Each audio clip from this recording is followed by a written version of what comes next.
आज जाए तो केबे रही नहीं क्या मना अच्छी जे आपण दल करेंगे कि कौन करेंगे प्रत्येक लोकर से लिबर्टी अच्छी संविधान ताकू से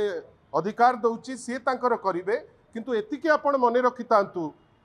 1936 ठारू आज पर्यंत एकमात्र सफल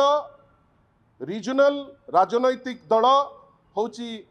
बिजू जनता दल माननीय श्री नवीन पट्टनायक नेतृत्व में केते दल आसीचंती केते दल जाइचंती समस्त को फ्रीडम अच्छी सी तांकर दल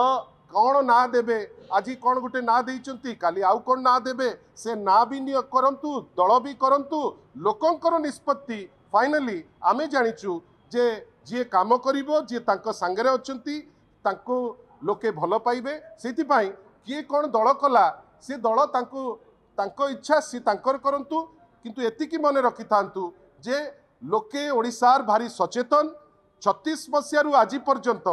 जातीय दृश्यपट देखंतु कि स्टेट रो दृश्यपट देखंतु एकमात्र राजनैतिक दल जोटा रिजनल पार्टी जोटा बंची भल करुची 3 दशंधि लोकों आशीर्वाद पाई सी हूँ बिजू जनता दल।